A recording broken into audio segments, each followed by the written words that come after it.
Hello. Oh, you're muted. There you go. How are you? I'm good. How are you? I'm good. And Yeah, I'm just getting the PowerPoint up and going. Let's make okay. sure this works. Can you see that? Yes, I can. Okay, great. Uh, let's see. I'm gonna make this bigger. There we go. And let's make this slideshow. Oh, that didn't work. Do you see slideshow in this there? Maybe that's it. Oh, No, let's escape out of here. Okay, maybe I won't put it on slideshow. well, the slideshow, if you click on that row that says file home, blah blah blah blah blah, and then Mm-hmm. slideshow, Oh, that should uh-huh. take you. Okay, let's see. Can you see that? Yeah, but I still see the things on the side. Uh, Yeah, can you click that slideshow again? okay. I'm trying to escape People out of get to here. do. I've never done a webinar through Alignable. I've done them straight from Zoom and it's a little Right, different. right. Yeah. Um, Hide slide. From current slide, do that. The next one to the left, to the oh, right. from current slide. Yeah, try that. Yeah. No? Well, I'm no help. Well, it's okay with See? me if you see my sidebar. As long as you can see the main. Right. Yeah. Okay. Good. Experience like that keep me humble. Yes, me too. Technology has a way of humbling everybody at some point. Which right now I'm gonna mention a topic that we don't want to get on is Google Calendars. Oh, why is that? Well, corporate has decided that they would send out a link for a calendar for us, Uh-huh. so we know what I cannot get that thing to merge with my calendar. Ugh. I'm giving it today, and if I can't do it, then tomorrow I'm going to call corporate and say, okay, I need some one-on-one attention here. Mhm. That sounds good. So who's corporate? Aroga, Oh, Aroga. okay. Yeah, Uh-huh. Great. Great. I mean, they really it's a young company, and the people in corporate are young. So they're really helping some of us of a certain age. You're not there, but of a certain age, stretch. It's always good to stretch, but I hate to say I am of that certain age. I didn't grow up with computers. Oh, It was it was probably one of the most challenging transitions I've had to make was, going from everything paper, paper charts, paper reports, paper everything to now everything's digital. So, I think the whole medical community, it's been a challenge. mhm. And the EMR came out a long time ago, but it's still not great. No. And I mean, I happen to work in a couple of physicians, well, several pediatricians' offices. And one of them got right on board and started going. One of the, a couple of the others, and my daughter's pediatrician down here in Bourbonnais, 5 years ago when I was still taking the kids, they still were using paper. And then at the end of the day, would transfer Oh, it. I'm thinking, you guys, twice the work. twice the work and twice the chance of error. Hmm. That's right. I mean, I thought, oh, and I'm old, and I could see where, you know, needed to be corrected. But and so, how many are we expecting today? So 4 people have registered. I've gotten 51 people in the group. So Ooh, I'm hoping that more people will just kind of join, right. which would be great. I did get a note from another nurse who said that she really wants to come today, but she's got an overlap of another meeting. So she said even if it's only for a little bit, that she's going to try to come. Right. Yeah. Mm, Yeah. When I'm putting that down because what better way to network than with peers, mhm, exactly. Yeah, Yeah. There's, that's yeah, absolutely right. Well, I don't want to take up too much time waiting for people. We'll give maybe another minute. It's only 2:02. yeah, But we'll give everybody a minute in case they're having any kind of technical issues. And maybe what I'll do, let me go to my email or to Alignable and make sure people aren't sending me messages saying I can't right. get in. I tried to get on a Smart Connect earlier today and it wouldn't let me join, even though I had the link. And that happened about 3 weeks ago on another one. So I now have to go back and see if it's always the same moderator or same host, Uh-huh. you know. Hmm. So, I mean, it was a technical thing. I know it wasn't, but I was, Yeah. yeah, Well, I hope the technical thing hasn't spilled over to right, the afternoon. right. Well, I don't see any additional messages. Maybe what I'll do is I'll keep half my screen open to Alignable and half this screen. So are you seeing my half a screen with With the Alignable? cannabis consulting, right. Yeah. Yep, that's what I'm seeing. I'm not seeing your other half. Okay, so let me Just seeing me and then that, and then, yeah, so you're not seeing the Alignable messages here. no, no. Okay. All right, well, good. Well, why don't we go ahead and just get started? So, welcome to the group, too, by the way.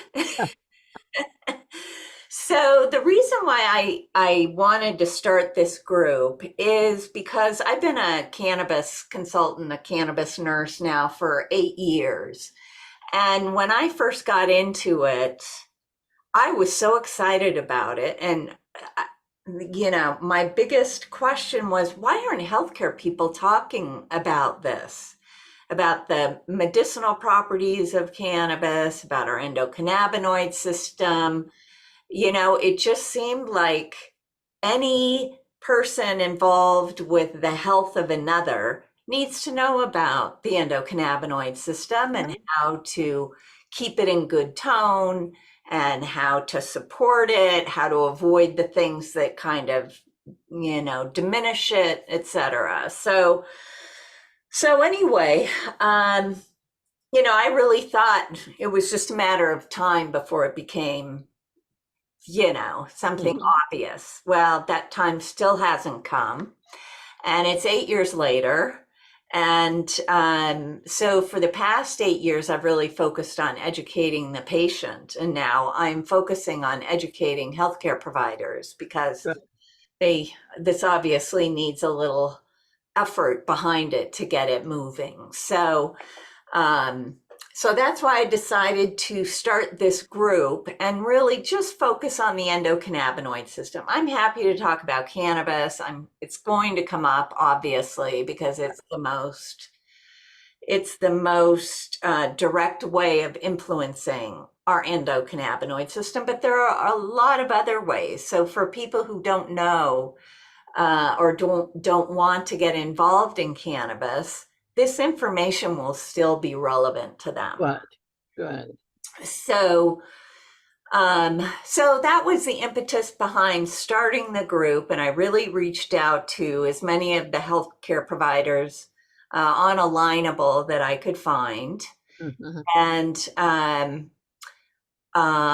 and what my goal is every week, just about every week. There, I'm going to have to take a couple weeks off here and there, um, but every week to have a webinar, and this is being recorded, and Okay,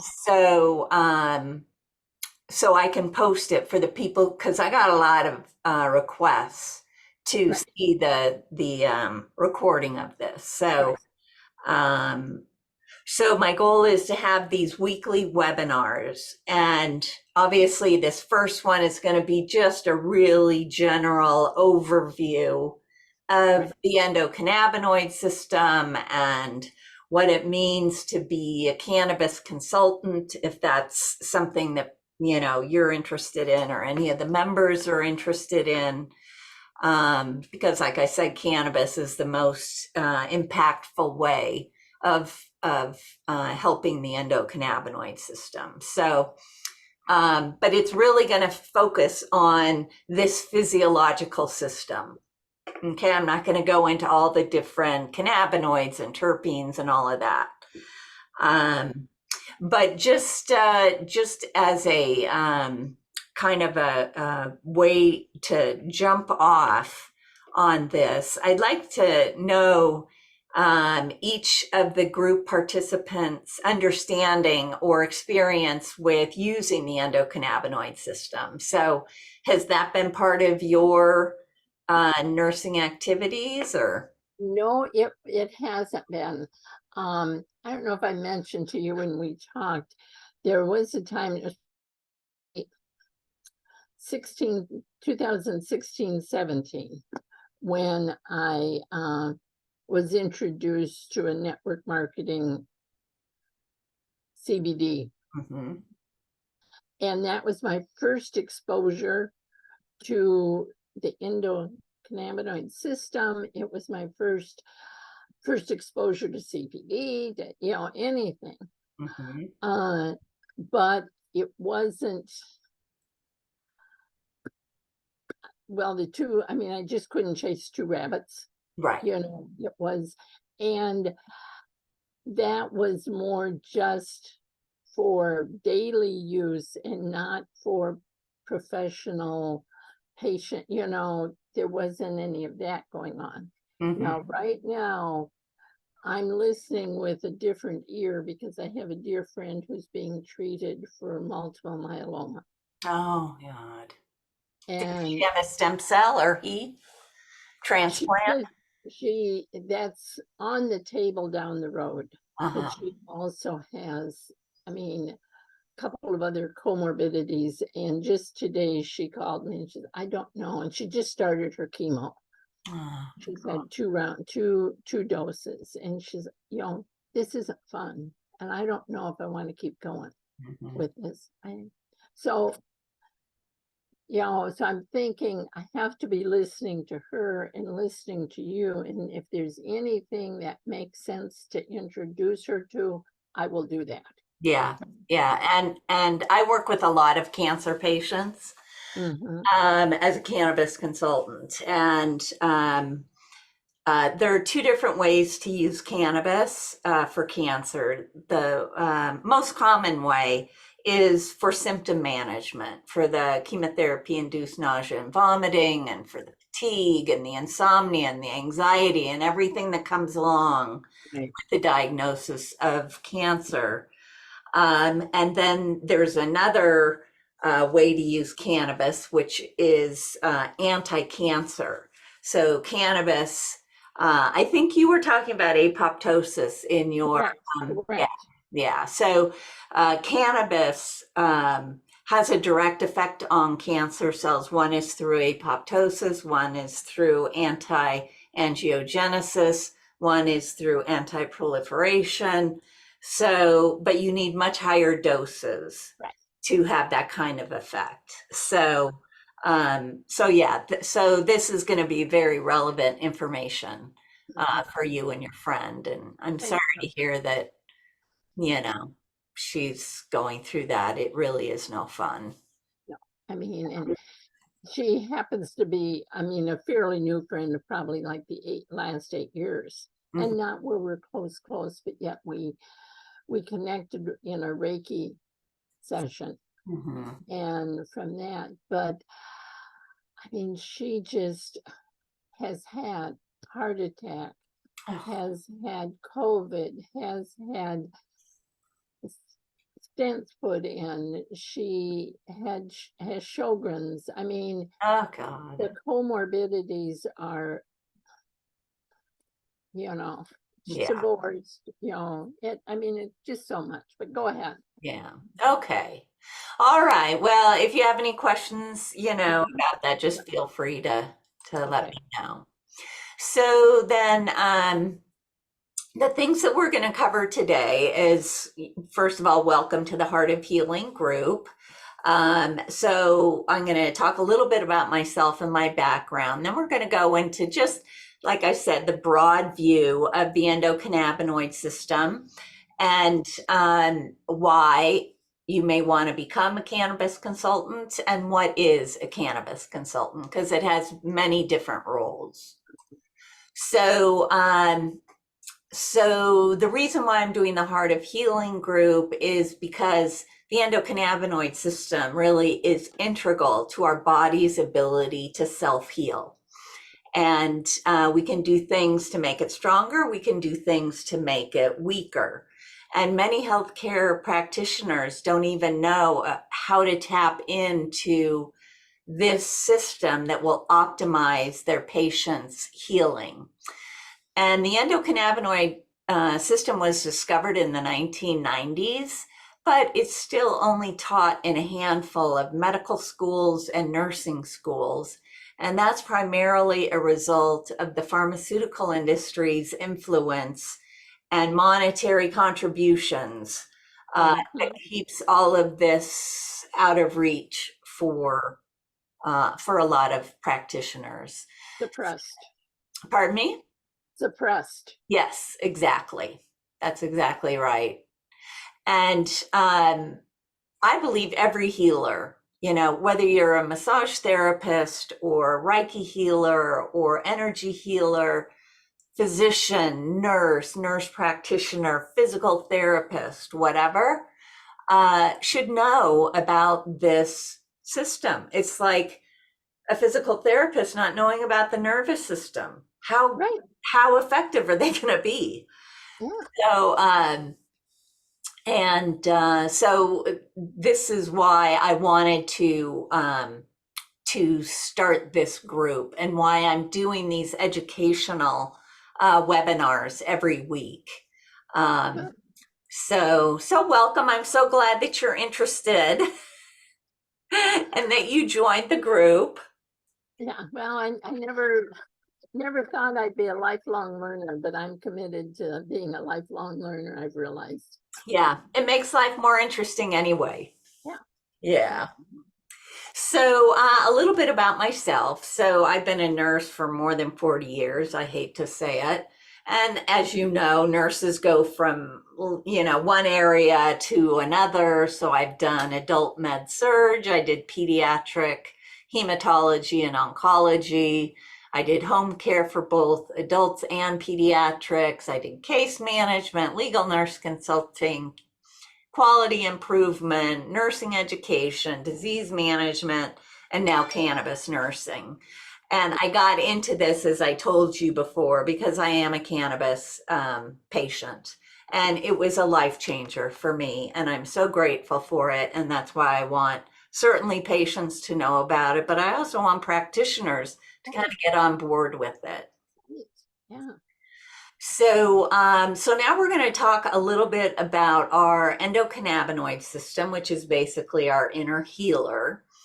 And the reason why it's important for healthcare practitioners to know about the endocannabinoid system is because its job is to maintain homeostasis. And as you know, disease is a lack of homeostasis. So it has a direct impact on prevention of disease and also the treatment of disease. And it's involved in just about every bodily function that we have, whether it's pain, movement, emotion, digestion, skin, and bone health. And it's at the very center of our healing processes. And a well-functioning endocannabinoid system, which is achieved through balanced endocannabinoid tone, is vital for overall health. And a clinical endocannabinoid deficiency is easily treated with significant improvement in health and well-being. And you can see here, I have a link to and you'll see it throughout the slide deck. This isn't me just coming up with stuff. No. I back this up with all the peer-reviewed studies and all of that. Not all of them, but just choice ones. So then the basic functions of the endocannabinoid system. So according to DiMarzo in 1998, he's one of the pioneering main scientists involved in the endocannabinoid system and cannabis research and all of that. So he said the basic functions of the endocannabinoid system are to relax, sleep, forget, and protect. And there are three basic components of the endocannabinoid system. We have our endocannabinoids, which we produce internally. We have the receptors that the endocannabinoids interact with to cause a certain reaction.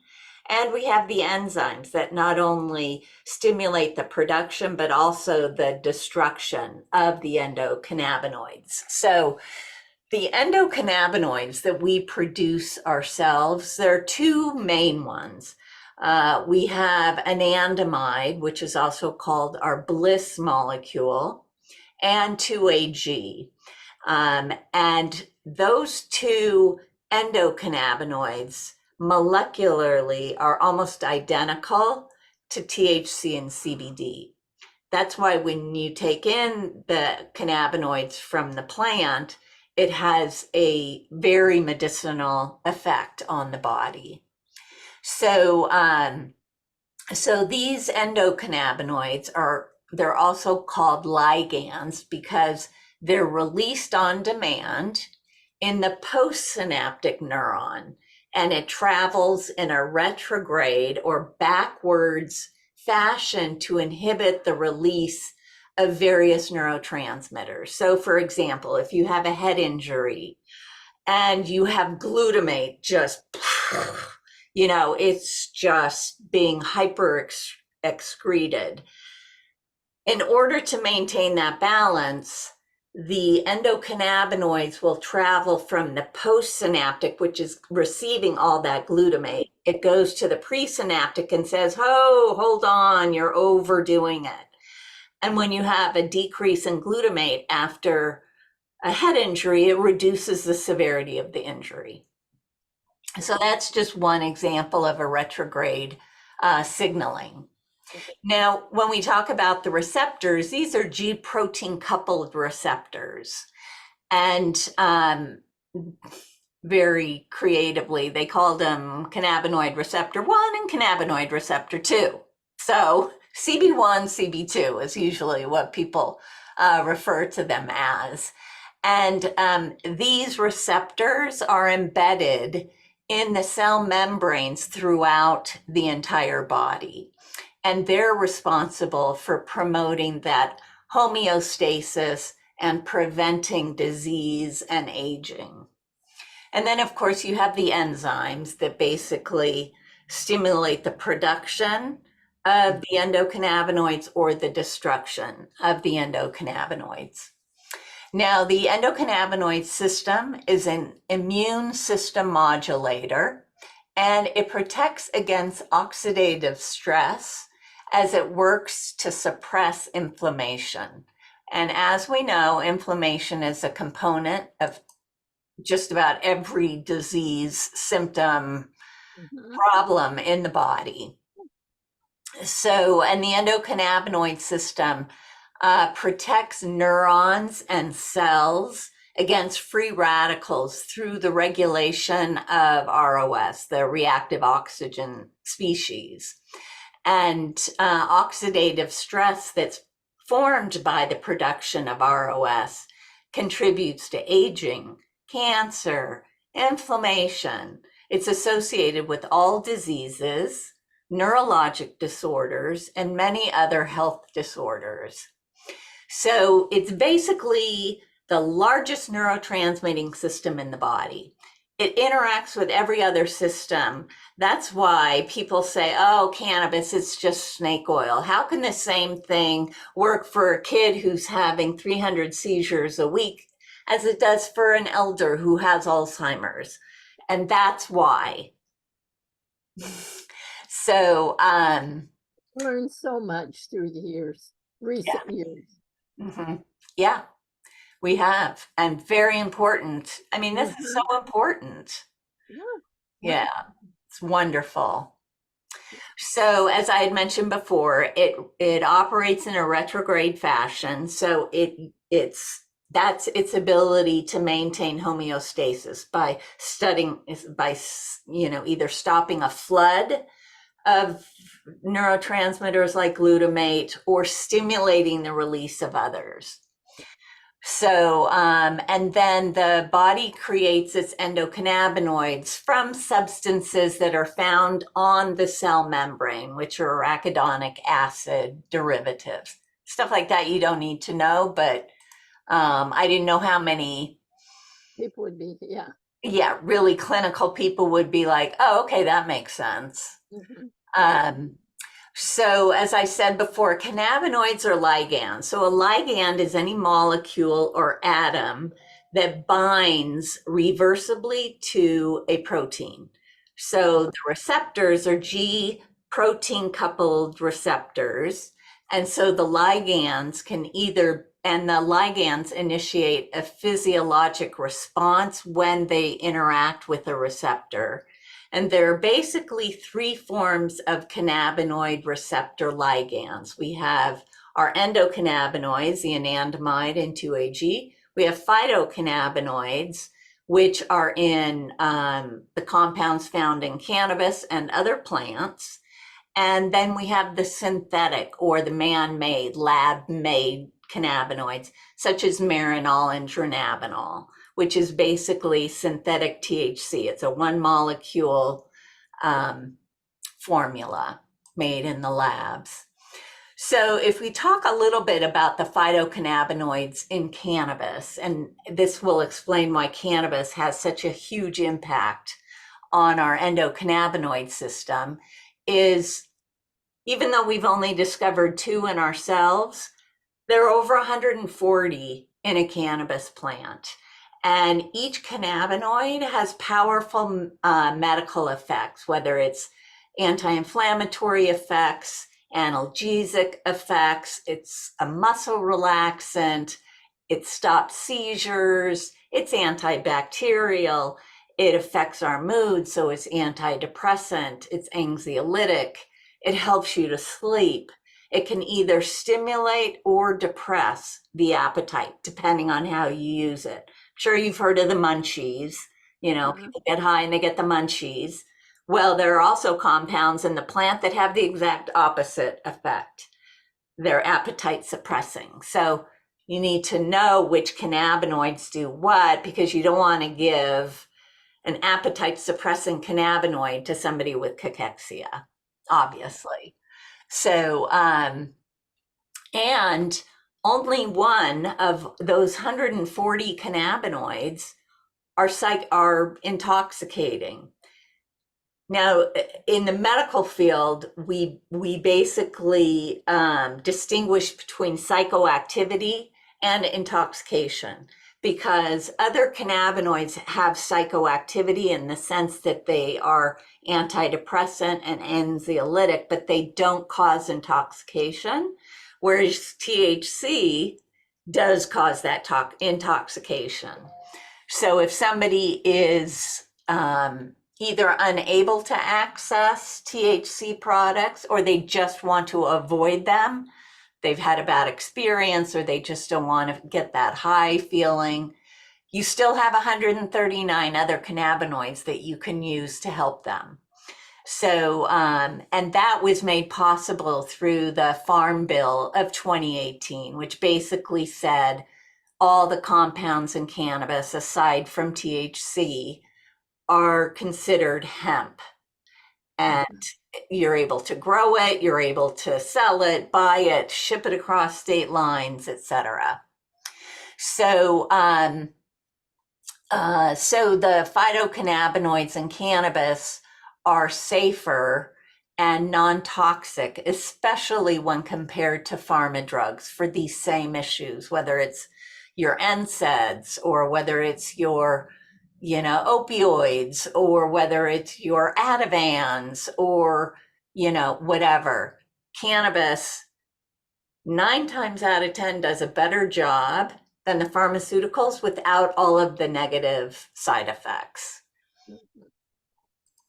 So there's been a lot of anti-cannabis propaganda, and this is kind of the elephant in the room. So healthcare providers have been affected by this anti-cannabis propaganda, as well as patients. So that's a hurdle that you generally have to get over. But when you tell people that they've been lied to by the government these days, they're like, yeah, I believe you. There's the trust in our government. Huh? 10 years ago, it wasn't quite that way. It wasn't. No, I had a completely different view of our government than I do today and of the pharmaceutical industries. Right. But when they've killed as many people as they've killed and lied as many times, you get to a point where you're like, okay, I need out of this whole system. Right. So anyway, we've been bamboozled by the government since the 1930s. And I have put a link in here to a video where Sanjay Gupta, who is a neurosurgeon and the medical correspondent for CNN, came out and said, we have been terribly and systematically misled by our government regarding cannabis. And he did a 6-part cannabis documentary, which you can still find on YouTube if you're interested. And it goes through all the medical applications, whether it's seizure disorders or PTSD or the athletes, what's it called? Continual encephalopathy. See something. Right. Yeah, you know what I'm talking about. Yeah, the football players and all of those. Exactly. Yeah, it's CTE. There you go. Yeah, that's what it is. Traumatic encephalopathy. So if you are at all interested, I highly recommend that documentary. And most people don't know that cannabis has been used as medicine for more than 5,000 years. It was the most widely prescribed medicine in the United States prior to 1934. And when Congress was trying to get it, prohibited, the lawyer for the American Medical Association, who's also a physician, went and testified before Congress and said, please don't prohibit this. We use this for everything. We should be studying it to figure out why it works for everything. They didn't listen. It was all based on greed and control and all of that. And, over the last 90 years, it has caused immeasurable suffering needlessly. Yeah. For the people of the world. So, and also the Department of Health and Human Services has been paying for cannabis research that's been going on in Israel since the 60s. NIH has been funding all of that research, and so they get all the reports on the effectiveness of cannabis for all these different medical conditions. So they went and got a patent on it. At the same time, they're throwing people in jail. They got a patent on cannabinoids as antioxidants and neuroprotectants. This is the patent number. I encourage you to go and read it. It will really piss you off because it basically says that these cannabinoids are extremely effective in not only the treatment of oxidative, neurodegenerative, inflammatory diseases, but it also prevents them. So all these people that are dying of Alzheimer's disease could have been prevented. Right, right, Yeah, but they just want to be able to throw people in jail. yeah, So, it's unconscionable to me. right, yeah. So anyway, so that's kind of the introduction to the endocannabinoid system. I could spend a week talking about each single point that I've made so far. So we have a lot to talk about, but if any of this is interesting to you, I encourage you to keep coming to the webinars because I'll be talking about different things. I'll be repeating some things because Right. that's just how you have to do it. But now I just want to talk about why someone would want to become a cannabis consultant when they're working with patients. So just like you have a friend who's ill, who's kind of like up against it, and they are desperate Yeah. and they're looking for something. So for your patients, your friends, and your family to help them Right. keep their health optimum to avoid all of that. But in the unfortunate event that they are diagnosed with something that's life changing, Mhm. this can really be a tool to help them through it. It's also good for if you have your own private practice or business. It is helpful for your fiscal health because it's an additional revenue stream, whether it's for consulting fees or for products or through speaking engagements or through being a consultant in the cannabis industry for product development, all kinds of ways. And as we said, our healthcare system is completely broken. Mhm. And this is a way to help patients get what they need without having to wait 2 months to see their physician. And I'm not going to go into all the details of what's broken, but this is something that they can do for themselves without getting pre-authorization, without that whole drama thing. And it's just natural health. Right. So, and it is becoming more mainstream. So, as it does get more accepted and more mainstream, um, more people are going to be looking for cannabis consultants. Like I said, I've been in cannabis consulting now for 8 years. I have never advertised. I have never done anything. I wasn't even looking to start a business, but because I had essential tremor and I was shaking so much, when I started to take cannabis, people noticed because it was so obvious that I was better. Right. They were like, "Oh, well, can you help me? Can you help me?" Or my aunt.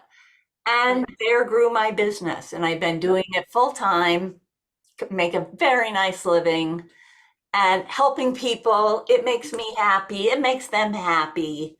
Mhm. So, Yeah. um, and Yeah. all you need is education. You just need to understand how it works in the body, how our endocannabinoid system works, how each of the compounds, the cannabinoids and the terpenes work, what's the best dose, what's the best way to administer it. And you do that for each individual patient because everybody responds differently. It's not like, oh, well, you have an ulcer here, take, Pepsid here, take this, it's not like that. It really is individualized treatments, which to me is kind of the way it should be. Right. Well, and you mentioned, and I understand this, is that it allows the body to modulate and to be in control. Exactly. That's the whole thing. And I'll ask you when we get to the end. I think I know the answer, but Okay, well, we're almost done, but to your point, the body knows better than anybody, any pharmaceutical company, any physician, how to heal itself. That's its nature. You just have to give it the raw materials that it needs to heal. yeah, So, and those are cannabinoids. we are on the same page because all the Aroga products is the same thing. Give Exactly. it, I mean, give it to the body and the body will take care of itself, Mhm. you know? Yeah. And from a holistic, Very much so. Yeah. yeah, yeah, And that's what not I, the side effects. Yep. yeah, exactly. Yeah. And so, what does it mean to be a cannabis consultant? You can either do what I do, which is I work individually with patients and I teach healthcare providers. Um, and if you already are a healthcare provider, it can just be an arm of your practice. Or if you are like me, you can be in full-time work, and this is all I do. I don't prescribe any pharmaceuticals or anything. It's just not my thing. I don't believe or trust them. I take that back. There are some situations where Right. pharmaceuticals are life-saving, Mm-hmm. and I give them all the credit for that. But 9 times out of 10, it's not necessarily the case. So you can become a trusted advisor on products because as you learn about cannabinoids and terpenes and how they work, you can advise people on which products. And I'm telling you, new products are coming out all the time. They're finding new cannabinoids all the time. So this is rapidly evolving.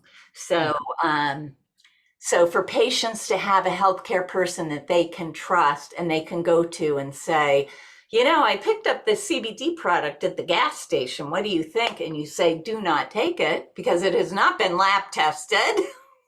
Yeah. Yeah. You don't know if you're taking in heavy metals or pesticides or if there's even any CBD in it, So, or you can become a dispensary expert. I've done in services at dispensaries. I've taught patients at dispensaries. You can become a cannabis industry advisor. I know some nurses who consult with cannabis manufacturers to come up with new formulas for medical uses. And again, that's part of product development. And you can also be an educator, whether you're educating patients, other healthcare people, dispensary staff who really don't know that much about using cannabis for medical purposes. And if you think, well, is this for me? Am I have the right personality or whatever?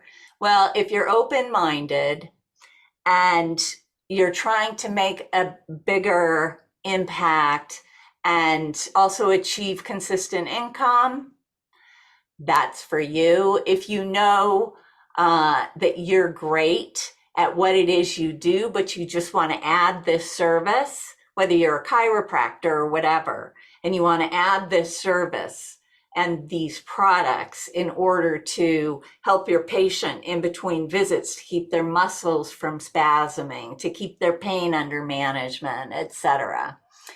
If you're results driven and truly love helping people, I mean, people actually get better.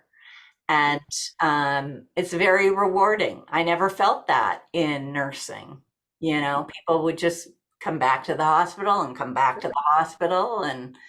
Um, and if you know you can build a profitable business, either to augment your current business or as a full-time consultant, and if you thrive in an environment that's very dynamic, that's always changing, that's always growing, like I was saying, and new products, new research, new cannabinoids, all of this. If that excites you, if that environment excites you, this is a great area. And that's it. So I love questions. So fire away. I'm going to stop sharing my screen so I can see you better. There we go. Yeah, that's fine. And you may want to stop the recording. I don't know, whether you No, want that that on. no, No, it's up to you. yeah, somebody else may have the same question. Right, and that's fine. See, I like to tell people maybe what they want to do. Unless this is private to you, I can stop it if you want No, to it's talk not. privately. No, Okay. no. It's so intriguing, and I'm not looking for another thing. Another arm. Yeah, another arm. I've kind of, decided keep it down. But should I just can't sleep at night, and I'm being facetious. I gave up my RN 2 years ago. Mm-hmm. So therefore, I'm not an RN anymore. I Okay. did not renew my license. I have no passion to even try to get it back. I wasn't going to be nursing.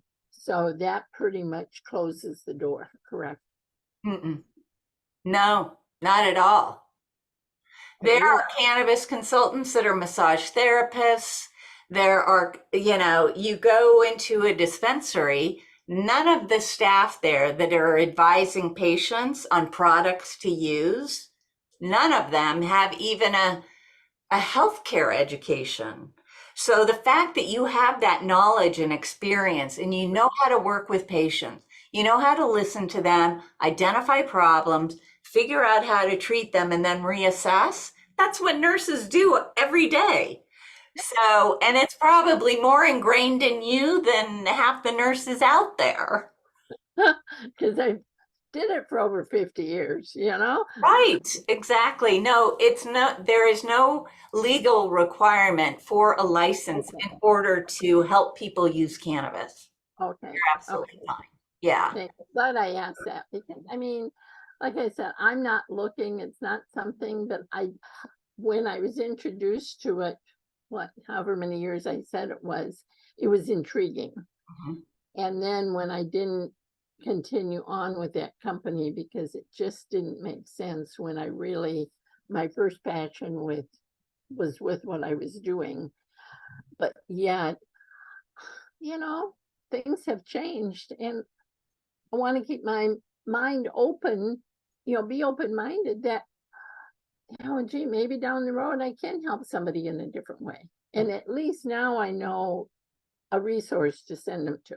Mhm. And Absolutely. that's the biggest thing. So, Yeah. thank you. Yeah.